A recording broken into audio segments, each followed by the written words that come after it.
Assalamualaikum warahmatullahi wabarakatuh, sahabat Naflah Channel dimanapun Anda berada. Ketemu lagi dengan kami. Pada kesempatan kali ini kami akan membahas tentang konsep pendidikan luar sekolah, konsep pendidikan tinggi, dan konsep pendidikan luar biasa. Senang sekali sore ini saya tidak sendiri, saya ditemani oleh rekan-rekan saya yang luar biasa.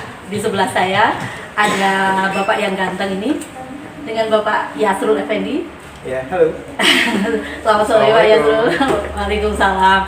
Dan yang di ujung sana ada rekan saya yang cantik, Ibu Rosmiati. Selamat sore Bu Rosmiati. Selamat sore. Gimana nih kabarnya Ibu Rosmiati sama Pak Yas? Sehat. Sehat-sehat semua. Alhamdulillah ya. Ini terima kasih loh sudah hadir menemani saya untuk menyapa para sahabat Naflah Channel. Terima kasih sudah meluangkan waktu di tengah kesibukan Pak Yasrul dan Bu Emi yang sangat luar biasa. Ini Pak Yasrul dan Bu Emi, ini kan walaupun kita berada di pendidikan formal, tetapi sekali-sekali boleh dong kita membahas tentang pendidikan non formal ya. Oh iya, harus. Okay. Karena kita orang pendidikan tentunya harus mau tahu ya bagaimana sih konsep pendidikan luar sekolah itu atau pendidikan non formalnya. Nah, jadi ada 3 bahasan yang akan kita kupas tuntas sore ini. Ada pendidikan luar sekolah, pendidikan luar biasa, dan juga pendidikan tinggi. Gimana? Kita mulai saja? Ya, siap. Silakan dulu. Halo sahabat Naflah Channel, jangan sampai pindah channel ya, karena kita akan diskusi kupas habis tentang konsep pendidikan luar sekolah, luar biasa, dan pendidikan tinggi. Oke, terima kasih.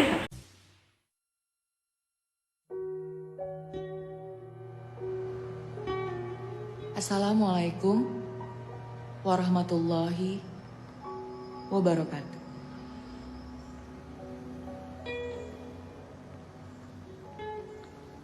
Good morning. Well, if you ask me, who knows the best about the meaning of education, then I would say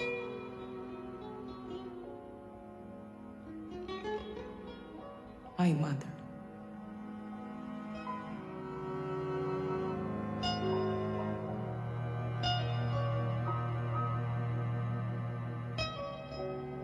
A mother is light from the 7th galaxy that brightens my soul, endless and eternal light. She is the wind that plays the music of life. So beautiful and miraculous. After the sunset, my mom always took me out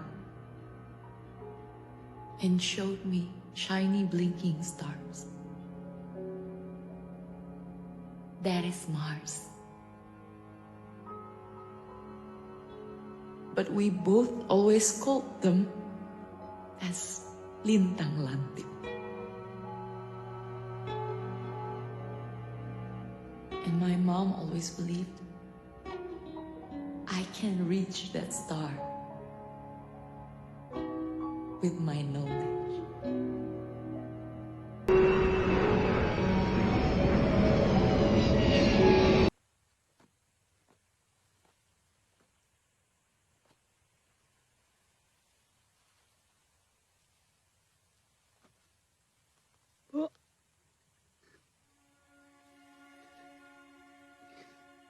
Sekarang sudah sampai di lintang lantip, Bu.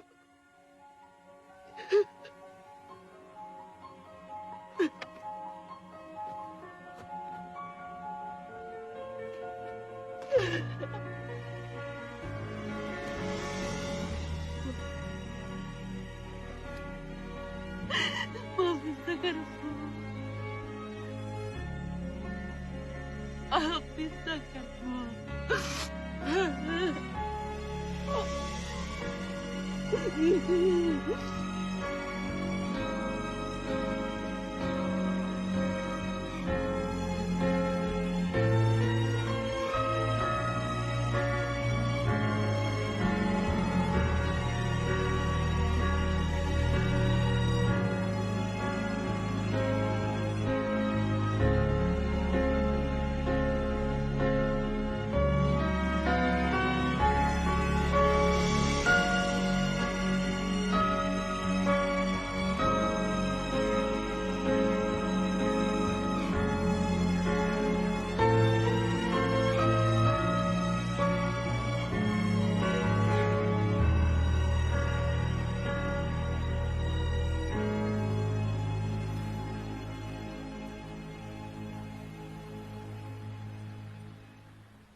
Aku tahu kenapa si Mbok menghilang.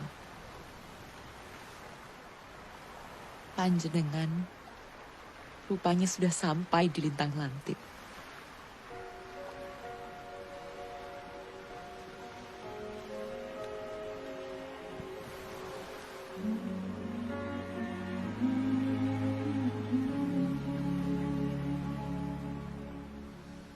Kau memberikanku hidup,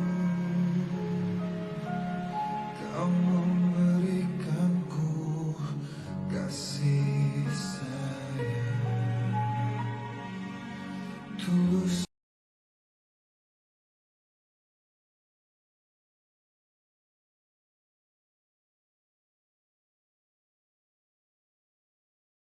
Baiklah, saya akan mempresentasikan tentang konsep manajemen pendidikan luar sekolah. Kita akan mulai membahas tentang apa itu manajemen.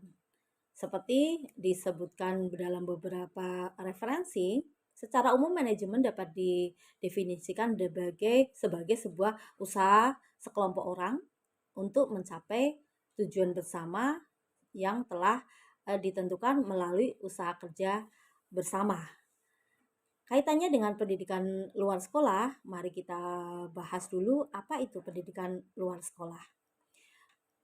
Pendidikan luar sekolah menurut para ahli, yang pertama menurut Philip H. Combs, bahwa pendidikan luar sekolah adalah semua kegiatan pendidikan yang terorganisasi, sistematis, dan dilaksanakan di luar sistem pendidikan formal yang menghasilkan tipe-tipe belajar yang dikehendaki oleh kelompok orang dewasa maupun anak-anak. Sedangkan menurut Russell Claes dalam bukunya Non-Formal Education disebutkan bahwa pendidikan luar sekolah adalah usaha pendidikan yang dilakukan secara sengaja dan sistematis. Biasanya pendidikan ini berbeda dengan pendidikan tradisional, terutama yang menyangkut waktu, materi, isi, dan media. Pendidikan luar sekolah dilaksanakan dengan sukarela dan selektif sesuai dengan keinginan serta kebutuhan peserta didik yang ingin belajar dengan sungguh-sungguh. Sedangkan menurut pendapat Aksin, dikemukakan bahwa pendidikan luar sekolah merupakan kegiatan yang ditandai dengan kesengajaan dari kedua belah pihak, yaitu pendidik yang sengaja membelajarkan peserta didik dan peserta didik yang sengaja untuk belajar. Sedangkan menurut Adikusumo, dalam bukunya berjudul Pendidikan Kemasyarakatan, dikemukakan bahwa pendidikan luar sekolah itu sebagai pendidikan yang memberikan setiap kesempatan di mana terdapat komunikasi yang teratur dan terarah di luar sekolah, di mana seseorang memperoleh informasi-informasi pengetahuan, latihan maupun bimbingan sesuai dengan usia dan kebutuhan hidupnya dengan tujuan mengembangkan tingkat keterampilan, sikap-sikap peserta yang efisien dan efektif dalam lingkungan keluarga, bahkan masyarakat dan juga negaranya. Kemudian kita akan lanjutkan dengan prinsip pendidikan luar sekolah. Prinsip yang pertama adalah lifelong learning atau belajar sepanjang hayat. Sebagaimana sebuah syair yang mengatakan bahwa utlubil ilmu ilal mahdi ilal lahdi. Tuntutlah ilmu sejak dari ayunan hingga liang lahat. Prinsip kedua yaitu education for all, bahwa pendidikan itu adalah untuk semua orang. Tidak ada diskriminasi, tidak mengenal suku, bangsa, ras, kasta, maupun agama. Dan prinsip pendidikan luar sekolah yang ketiga adalah lifelong education atau pendidikan yang berlangsung sepanjang hayat. Kemudian apa sih falsafah pendidikan luar sekolah? Berdasarkan kajian, kita mengenal yang pertama adalah falsafah idealisme. Berdasarkan falsafah ini, pendidikan luar sekolah perlu mendinamisasi dua hal. Pertama adalah bagaimana meningkatkan kesadaran dan keakraban peserta didik terhadap seluruh potensi rohaniah yang dimilikinya. Dan yang kedua, mengembangkan hubungan yang selaras antara unsur rohani peserta didik dengan lingkungannya. Pendidikan luar sekolah merupakan upaya sadar untuk mengembangkan cipta, rasa, karsa, dan cipta peserta didik untuk memberdayakan diri dan lingkungannya. Falsafah selanjutnya adalah falsafah realisme.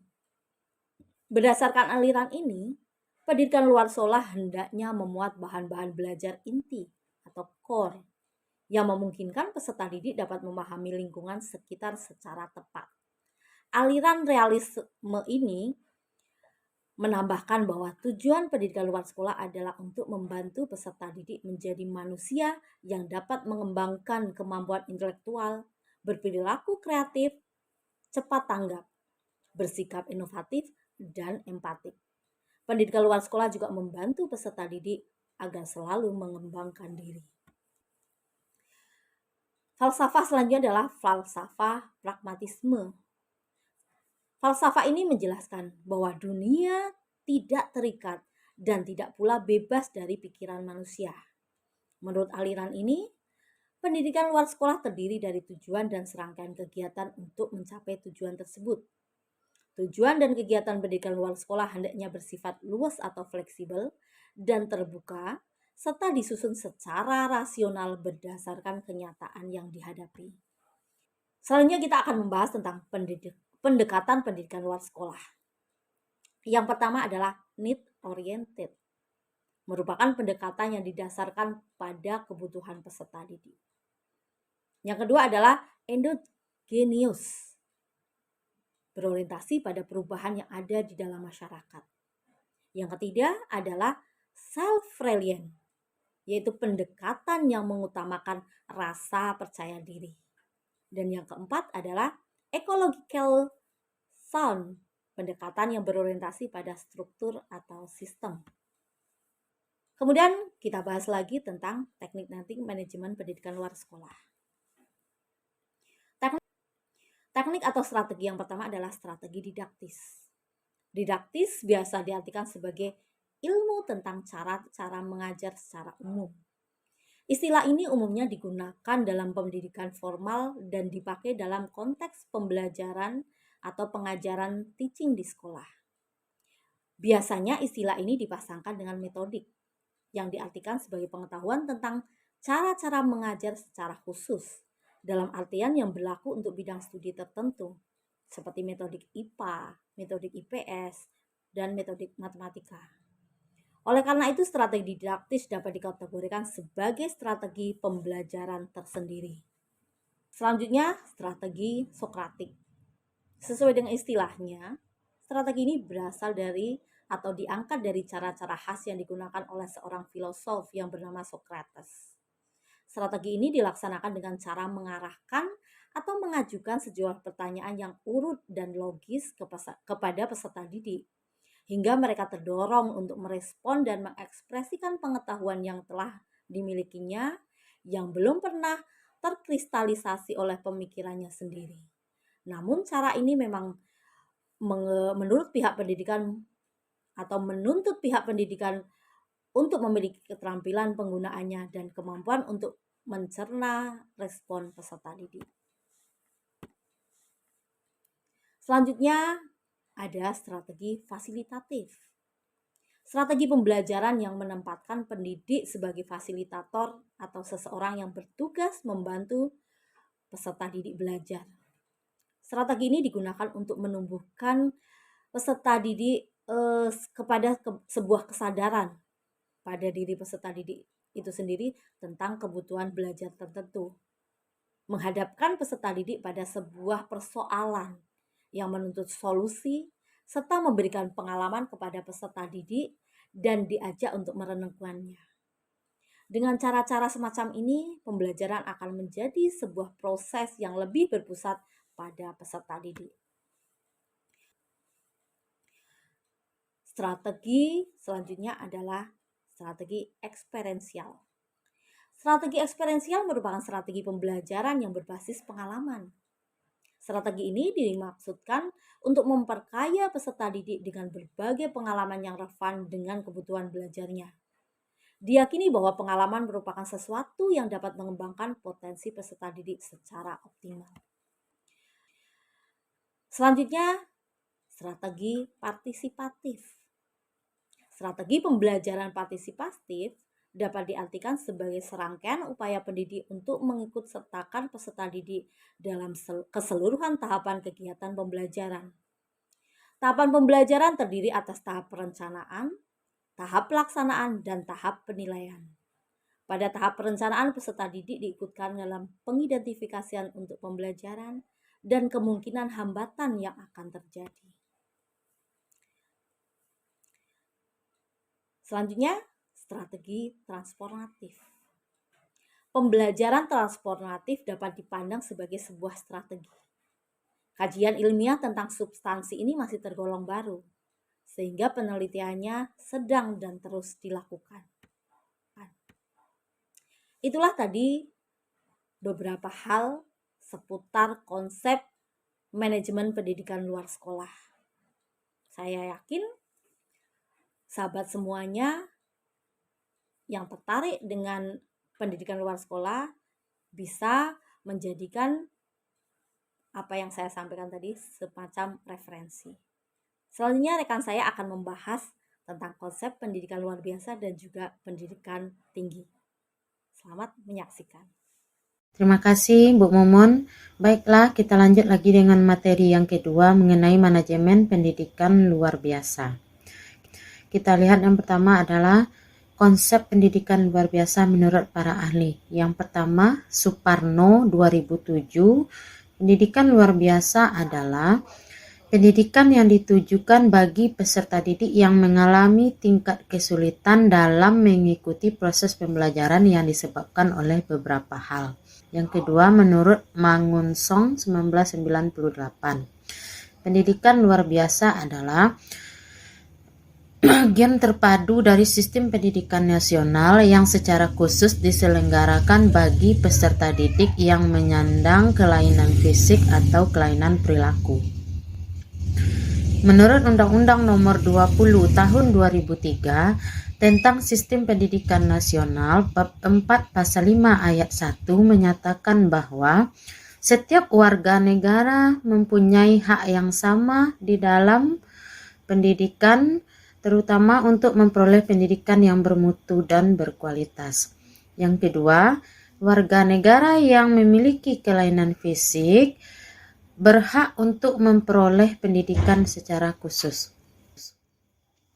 Pendidikan luar biasa menurut Al-Quran terdapat dalam surat An-Nur ayat 61. Bismillahirrahmanirrahim. Laisa 'alal a'ma harajun wala 'alal a'raji harajun wala 'alal maridi harajun wala 'ala anfusikum an taqulu min buyutikum au buyuti abaukum abaukum au buyuti ummahatikum au buyuti wanikum au buyuti akhawatikum au buyuti a'mamikum au buyuti ammatikum au buyuti walikum au buyuti kholatikum au ma malaktum mafatihahu au sadikum. Laisa alaikum junahun an takulu jami'an au ashtatan fa iza dahol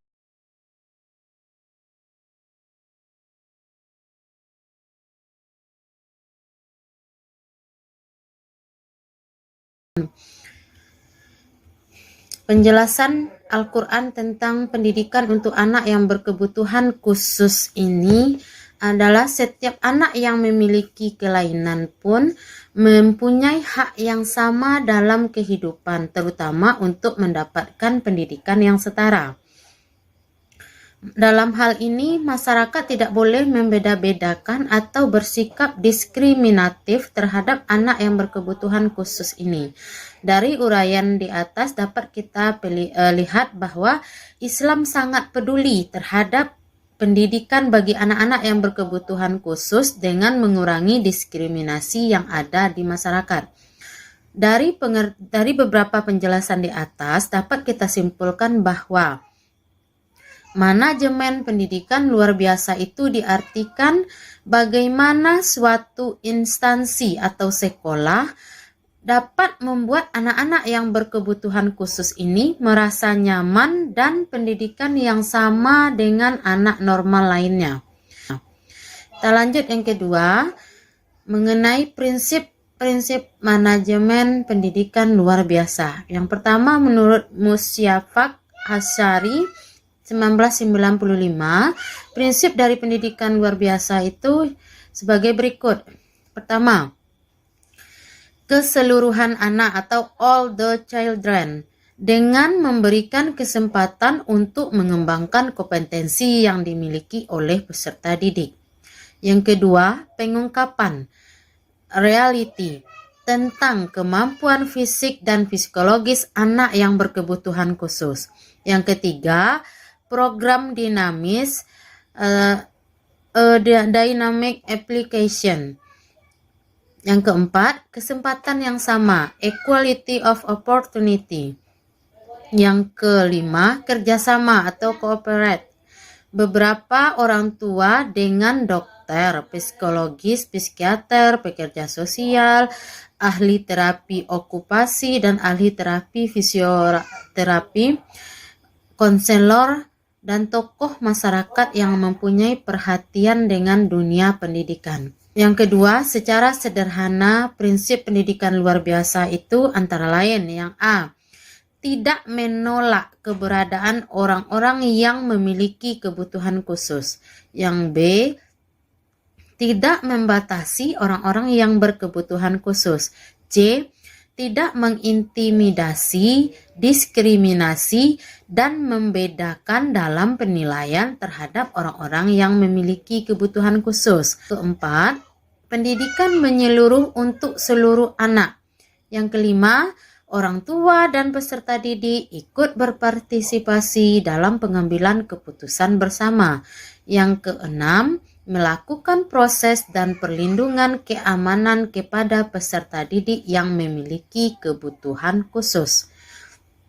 Yang berikutnya kita lanjut lagi mengenai pendekatan manajemen pendidikan luar biasa. Di sini kita membedakannya dua, ada secara umum, ada secara khusus. Kita lihat dulu yang pertama secara umum. Secara umum, manajemen pendidikan luar biasa itu pendekatannya melalui kelompok atau klasikal. Pendekatan ini memiliki kelebihan dari segi pelaksanaan baik dari segi waktu, tenaga, dan biaya. Yang kedua, pendekatan individual. Pendekatan ini memiliki kelebihan dalam hal pencapaian kompetensi yang sangat diharapkan akan menjadi lebih baik dan efektif sesuai dengan kondisi dan kemampuan peserta didik. Lanjut yang keempat, teknik-teknik manajemen pendidikan luar biasa. Yang pertama adalah komunikasi. Komunikasi di sini adalah komunikasi yang interaktif antara guru dan peserta didik agar berlangsungnya proses pembelajaran yang harmonis dan berjalan secara aman. Keempat, pembelajaran yang kooperatif. Pembelajaran yang kooperatif ini dilakukan dengan cara kerjasama. Kerjasama di sini adanya hubungan timbal balik yang saling menguntungkan antara peserta didik dengan guru. Yang mana jika guru menjelaskan sesuatu itu, peserta didik diminta untuk diam dan memperhatikan agar apa materi yang diberikan oleh guru dapat diterima dengan jelas. Terima kasih Bu Emi. Teman-teman sekalian, sampai kita kepada materi kita berikut, yaitu terkait dengan manajemen pendidikan tinggi. Sebelum kita membahas lebih jauh terkait dengan manajemen pendidikan tinggi, alangkah lebih baiknya kita ulas sedikit terkait dengan pendidikan tinggi itu tersendiri. bahwasanya pendidikan tinggi sebagai bahagian dari sistem pendidikan nasional memiliki peran strategis dalam membentuk kehidupan masyarakat dan memajukan ilmu pengetahuan dan teknologi, mencerminkan dan mewujudkan nilai-nilai kemanusiaan, serta membudayakan dan memberdayakan masyarakat Indonesia secara berkelanjutan. Untuk meningkatkan daya saing bangsa dalam menghadapi globalisasi di segala bidang, diperlukan pendidikan lanjutan yang dapat mengembangkan ilmu pengetahuan dan teknologi serta menghasilkan intelektual yang beradab, kreatif, toleran, demokratis, berjiwa kuat dan profesional, serta memiliki keberanian membela kebenaran demi kebaikan bangsa. Pendidikan tinggi adalah jenjang pendidikan pasca sekolah menengah yang meliputi program sarjana, pasca sarjana, magister, doktor, dan profesi serta spesialis yang diselenggarakan oleh perguruan tinggi yang berlandaskan budaya Indonesia. Teman-teman, masuk kepada inti materi kita. Yang pertama itu adalah konsep manajemen pendidikan tinggi. Pada prinsipnya, manajemen pendidikan tinggi sama halnya dengan manajemen pendidikan yang lain.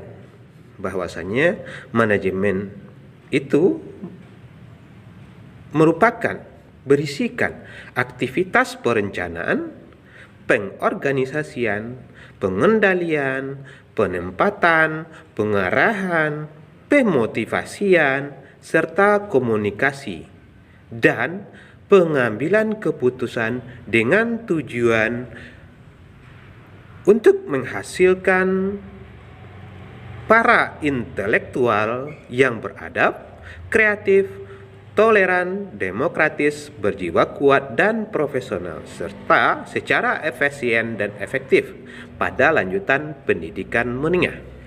Kebijakan pendidikan, manajemen dan pengembangan sumber daya manusia, manajemen keuangan, teknologi, informasi, dan pengembangan kurikulum di lingkungan perguruan tinggi dan atau pada lembaga pendidikan tinggi. Berikut mengenai prinsip manajemen pendidikan tinggi. Merujuk pada konsep Good University Governance, penyelenggaraan pendidikan tinggi harus mengikuti prinsip otonomi lembaga pendidikan. Prinsip yang pertama, teman-teman, akuntabilitas.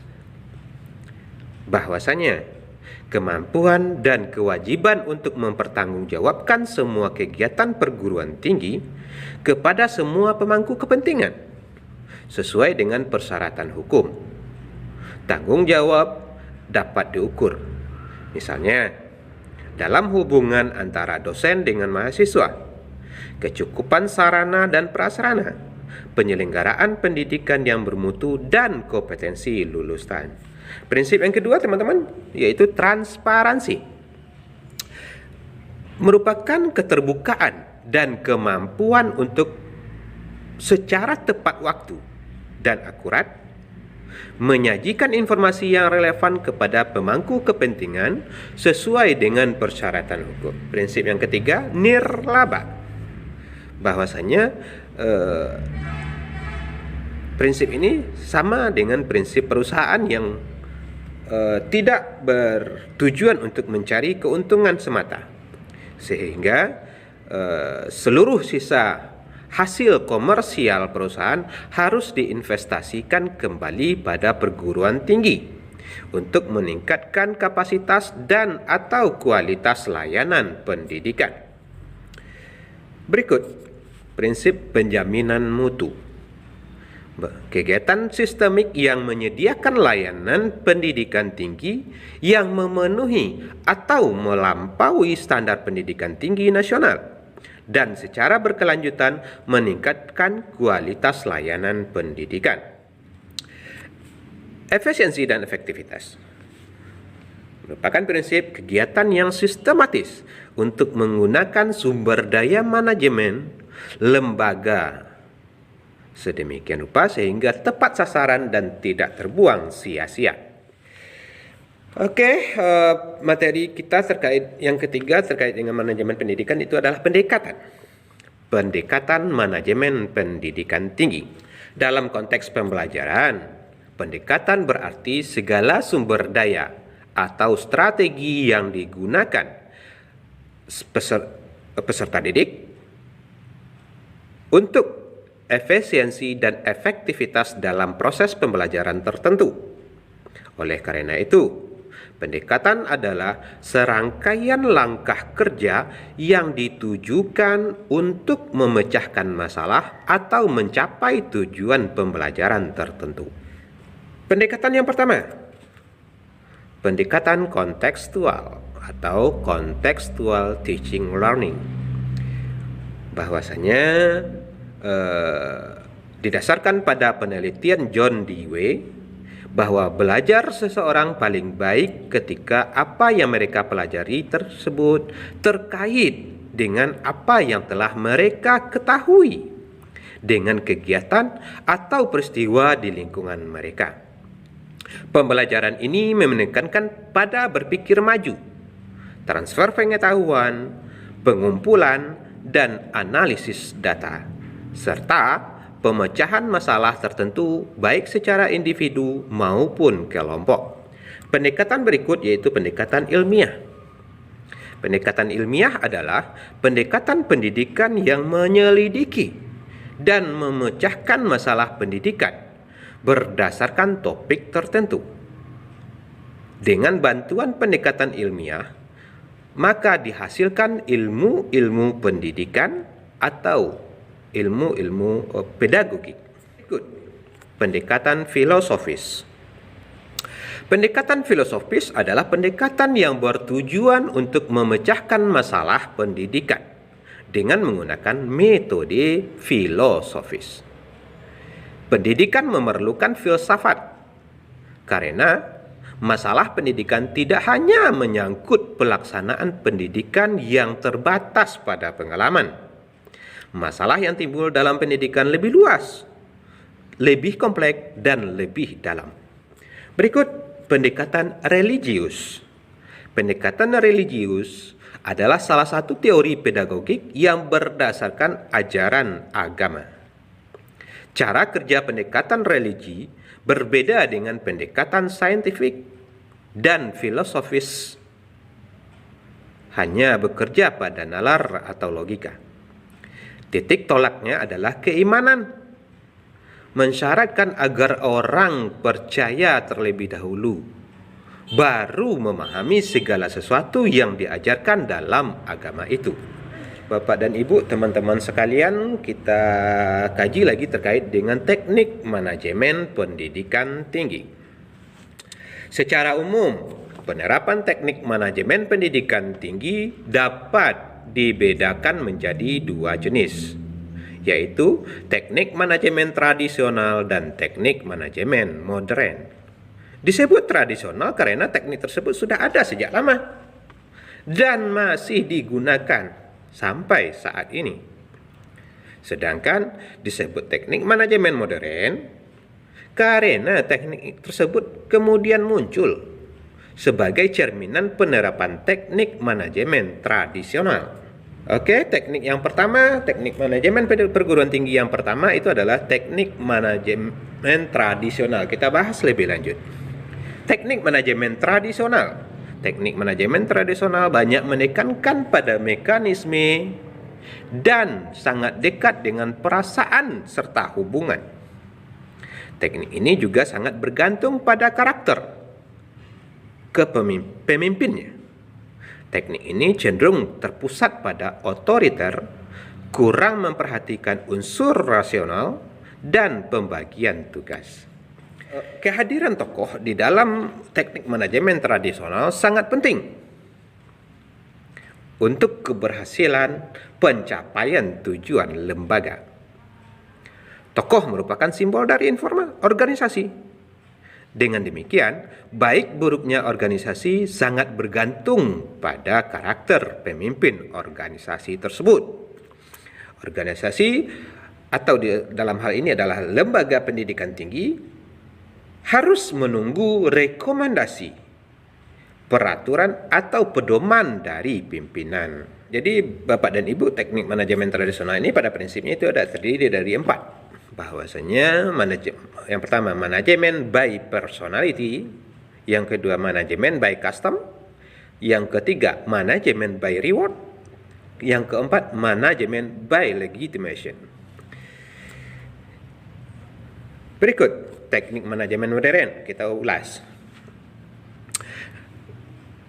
Teknik manajemen modern merupakan upaya untuk mempercepat jalannya proses pendidikan yang terus berpacu dengan berbagai cara. Teknik manajemen modern bergantung pada sistem, tujuan kelembagaan, dan kohesi atau kekompakan anggota organisasi. Manajemen modern tidak lagi terpusat, tetapi menekankan peran penting dan tanggung jawab masing-masing organisasi, masing-masing orang yang ada di organisasi. Ditetapkan secara khusus untuk memfasilitasi pelaksanaan dan pemantauan tugas dan tanggung jawab. Dalam teknik manajemen ini, elemen rasional disajikan sebagai aspek utama. Jadi pada intinya teknik manajemen perguruan tinggi, teknik manajemen modern pada perguruan tinggi itu ada 4 pula. Yang pertama, manajemen by delegation. Yang kedua, manajemen by system, manajemen by result, dan yang terakhir, manajemen by objective. Demikian materi terkait dengan manajemen pendidikan tinggi yang dapat kami presentasikan. Kami kembalikan kepada Pak Mumun sebagai presenter pada kesempatan ini. Terima kasih. Wabillahi taufiq wal hidayah. Assalamualaikum warahmatullahi wabarakatuh. Halo hai sahabat Nafla Channel, dimanapun Anda berada, kembali lagi kita sudah bergabung bersama Pak Yasul dan juga Bu Emi. Setelah tadi sahabat sudah menyaksikan ya bagaimana paparan dari masing-masing rekan saya yang telah membahas tentang konsep pendidikan luar sekolah, kemudian pendidikan luar biasa dan juga pendidikan tinggi. Nah, di akhir segmen ini saya ingin meminta kesimpulan atau closing statement dari narasumber kita kali ini ya. Oke, mungkin dari siapa dulu nih? Bu Emi aja dulu. Bu Emi dulu. Okay. Atau bukannya Tuan Rumah yang duluan? Oh gitu ya. Oke, thank you Bu Emi. Oke, mungkin saya tadi sudah menyampaikan tentang konsep pendidikan luar sekolah ya Pak Yasul dan Bu Emi ya. Mungkin bisa dikatakan ya bahwa untuk pendidikan luar sekolah ini memang butuh manajemen yang penanganan khusus ya, karena pendidikan luar sekolah ini adalah sebuah sistem pendidikan yang harus terorganisasi ya, kemudian sistematis dan dilaksanakan di luar pendidikan formal. Betul. Yang pastinya dari manajemen pendidikan luar biasa ini akan menghasilkan konsep pendidikan yang luar biasa dan menghasilkan tipe-tipe belajar yang dikehendaki oleh orang dewasa maupun anak-anak ya kan, karena pendidikan non formal ini tidak hanya untuk orang dewasa saja ya, tapi juga ada anak-anak yang misalnya rentang usianya beragam. Beragam ya. Mungkin itu ya sahabat Nafla Channel ya. Nah, sekarang saya ingin minta kesimpulan nih dari Pak Yasul. Gimana Pak Yasul? Oke. Ya, terima kasih Mbak.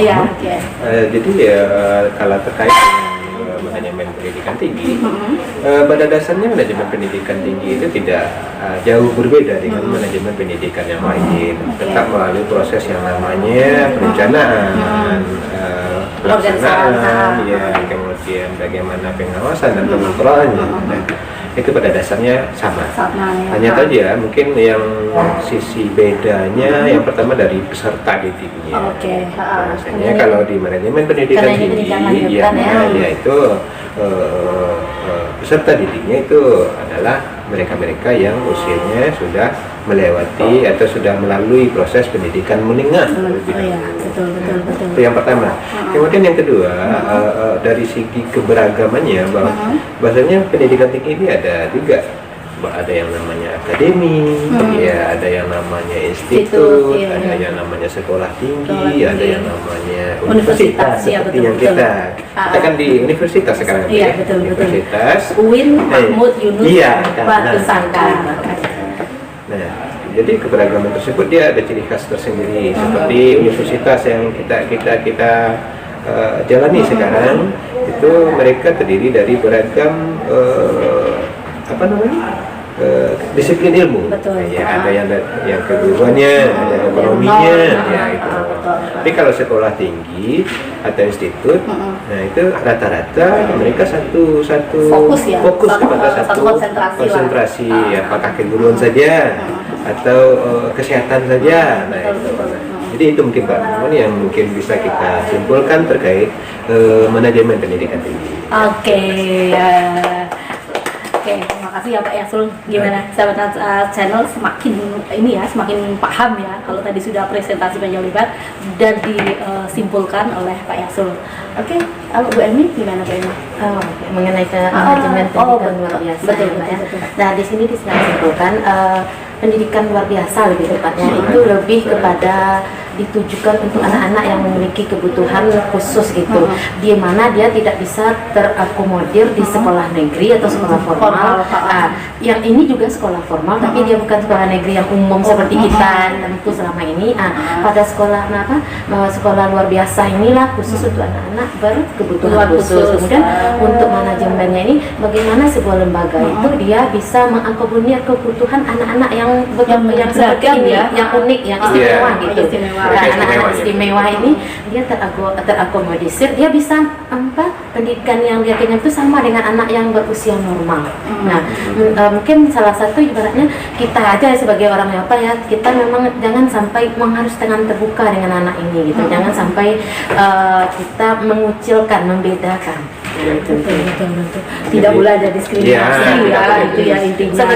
Sebagai manusia dia ada hak azazinya di sana. untuk Betul. pendidikan. Dan juga dijamin oleh Bahwasanya mereka negara. berhak untuk memperoleh pendidikan. Iya, Betul dijamin di Undang-Undang Dasar ya. Betul. Nah, itu dia sahabat Nafla Channel, bincang-bincang seru kita seputar pendidikan luar sekolah, pendidikan luar biasa dan pendidikan tinggi. Ini merupakan tugas dari mata kuliah dasar-dasar manajemen yang diampu atau dosen pembimbing kita Bapak Dr. Asmendri SAG. Oke. Jangan lupa sahabat ya untuk selalu like, subscribe, komen dan juga share video kami ya. Oke. Untuk atensinya kami ucapkan terima kasih dan jangan lupa selalu kunjungi Nafla channel kami ya. Oke. Nah, gimana? Kita ketemu lagi kapan-kapan ya Pak Eslo. Iya, siap. Iya, dengan senang hati, ya, dengan Oke. senang hati. Sekali lagi terima kasih sudah meluangkan waktu untuk diskusi kita kali ini. Kita akhiri. Oke. Kita sapa pemirsa kita. Kita akhiri dengan Assalamualaikum warahmatullahi wabarakatuh. See you.